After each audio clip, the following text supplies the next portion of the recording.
Hello friends, പുതിയൊരു വീഡിയോയിലേക്ക് എല്ലാവർക്കും സ്വാഗതം. നമ്മൾ ISL ക്ലബായ മോഹൻ ബഗാൻ സൂപ്പർ ജയൻസുമായി ബന്ധപ്പെട്ടുള്ള ന്യൂസുമായിട്ട് വന്നിട്ടുള്ളത്. മോഹൻ ബഗാൻ സൂപ്പർ ജയൻസ് കഴിഞ്ഞ സീസണിൽ മികച്ച പെർഫോമൻസ് ആയിരുന്നു കാഴ്ചവെച്ചത്. ISL കപ്പും ഷീൽഡും സ്വന്തമാക്കിയത് മോഹൻ ബഗാൻ സൂപ്പർ ജയൻസ് ആയിരുന്നു. ഇപ്പോൾ മാർക്കസ് മുർഗലാവും മോഹൻ ബഗാൻ സൂപ്പർ ജയൻസുമായി ബന്ധപ്പെട്ടുള്ള ന്യൂസ് പുറത്തുകൊണ്ടിരിക്കുകയാണ്.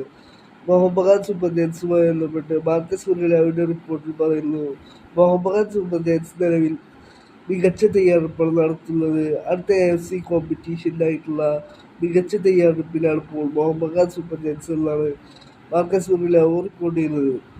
മാർക്കസ് മുർഗലാവിൻ്റെ റിപ്പോർട്ടിൽ പറയുന്നു, താൻ മോഹൻ ബഗാൻ സൂപ്പർ ജയൻസുമായി ബന്ധപ്പെട്ടുള്ള കൺഫേംഡായ ന്യൂസുകൾ നോക്കിയിരുന്നു. ഒറ്റ കൺഫേംഡായ ന്യൂസും നിലവിൽ മോഹൻ ബഗാനുമായി ബന്ധപ്പെട്ട് പുറത്തു വന്നിട്ടില്ല എന്നുള്ള കാര്യവും മാർക്കസ് മുർഗലാവ് സ്ഥിരീകരിക്കുന്നു. പിന്നീട് മാർക്കസ് മുർഗലാവ് റിപ്പോർട്ട് ചെയ്യുന്നു, ബ്രസീലിയൻ താരമായ റോക്സൺ റോബിനോയ്ക്ക് വേണ്ടിയുള്ള ശ്രമങ്ങൾ മോഹൻ ബഗാൻ നിലവിൽ ഇപ്പോഴും തുടരുന്നു എന്നാണ് മാർക്കസ് മുർഗലാവ് റിപ്പോർട്ട് ചെയ്യുന്നത്. വിങ്ങിലും സെൻട്രലിലും കളിക്കുന്ന താരമായ റോക്സൺ റോബിനോയ്ക്ക് വേണ്ടിയുള്ള ശ്രമങ്ങൾ തുടരുന്നു എന്നാണ് മാർക്കസ് മുർഗലാവ് റിപ്പോർട്ട് ചെയ്യുന്നത്. നിലവിൽ Mohun Bagan super giants defence strong ആക്കുവാനുള്ള ശ്രമത്തിലാണുള്ളതെന്നാണ് മാർക്കസ് മുർഗലാവ് റിപ്പോർട്ട് ചെയ്യുന്നത്.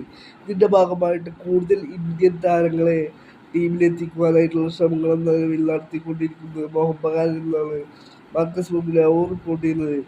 നിലവിൽ ഫോറിൻ താരമായ സ്റ്റുവർട്ട് മാത്രമാണ് മോഹൻ ബഗാൻ വിട്ടുപോയേക്കുമെന്നുള്ള ന്യൂസുകളുള്ളത് എന്നാണ് മാർക്കസ് മുർഗലാവ് റിപ്പോർട്ട് ചെയ്യുന്നത്. വരും ദിവസങ്ങളിൽ ISL കുറിച്ചുള്ള കൂടുതൽ ന്യൂസുകൾ പുറത്തുവരുമെന്ന് പ്രതീക്ഷിക്കാം.